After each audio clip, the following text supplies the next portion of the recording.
ওম নমঃ শ্রী জ্যোতিরাজায় বিবেকানন্দ সুরয়ে সচ্চিৎসুখস্বরূপায় স্বামিনে তাপহারিণে।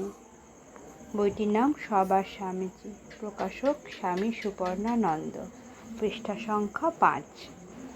স্বামীজির পরিব্রাজক জীবনের ঘটনা। বারাণসী ধামে এসেছেন স্বামীজি। একদিন দুর্গা মন্দির থেকে ফিরছেন, এমন সময় এক পাল বানর স্বামীজির পিছু নিল। স্বামীজি দৌড়তে লাগলেন, বানরগুলো পিছনে ছুটল। এমন সময় একজন বৃদ্ধ সন্ন্যাসী স্বামীজিকে বললেন, থামো, জানোয়ারগুলোর মুখোমুখি রুখে দাঁড়াও। স্বামীজি সাহস ভরে ফিরে দাঁড়ালেন। বানররা প্রথমে থমকে দাঁড়ালো, তারপর ছুটে পালালো। এই ঘটনা থেকে স্বামীজি জীবনের একটা মহৎ শিক্ষা পেলেন।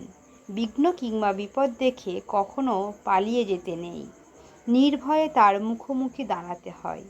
পরবর্তী জীবনে নিউ ইয়র্কে একটি বক্তৃতার সময় স্বামীজি এই ঘটনার উল্লেখ করে বলেছিলেন, এই হলো সারা জীবনের জন্য একটি শিক্ষা।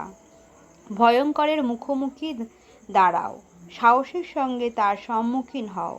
জীবনের দুঃখ কষ্ট দেখে আমরা যখন আর পালিয়ে যাই না, ওই বানরগুলির মতোই, তখন তারা আমাদের কাছ থেকে পিছু হটে যায়। যদি আমাদের মুক্তি পেতে হয়, তবে প্রকৃতিকে জয় করে তা পেতে হবে, প্রকৃতি থেকে পালিয়ে গিয়ে নয়। কাপুরুষ কখনো জয়ী হয় না।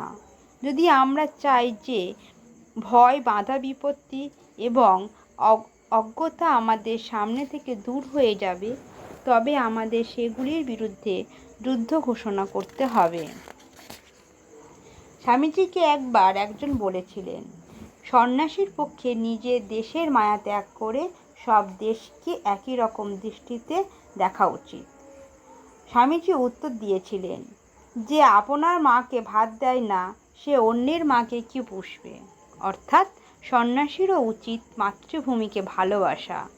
নিজের দেশকেই যে ভালোবাসতে পারে না, সে গোটা পৃথিবীকে আপন করে নেবে কি করে? প্রথমে স্বদেশপ্রেম, স্বদেশপ্রেমে সিঁড়ি বেয়ে বিশ্বপ্রেম। হিমালয়ের চড়াই উৎরায় বয়ে চলেছেন স্বামীজি। এক চড়াইয়ের সম্মুখে স্বামীজি দেখলেন একটি বৃদ্ধ ক্লান্ত, অবসন্ন, হতাশ হয়ে দাঁড়িয়ে রয়েছেন। স্বামীজিকে দেখে বৃদ্ধ বললেন, মহারাজ, এত পথ যাব কি করে? আমি তো আর চলতেই পারছি না, আমার ছাতি ফেটে যাবে। স্বামীজি তাকে বললেন, নিজের পায়ের দিকে তাকান তো, পিছনে আপনার পায়ের তলায় যে পথ পড়ে আছে, আপনি তা মাড়িয়ে এসেছেন। আর সামনে যে পথ দেখছেন, তাও তো সেই একই পথ।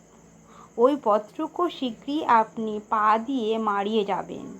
স্বামীজির কথায় বৃদ্ধের নৈরাশ্য কেটে গেল। তিনি আবার পথ চলতে লাগলেন। ওম শান্তি শান্তি শান্তি।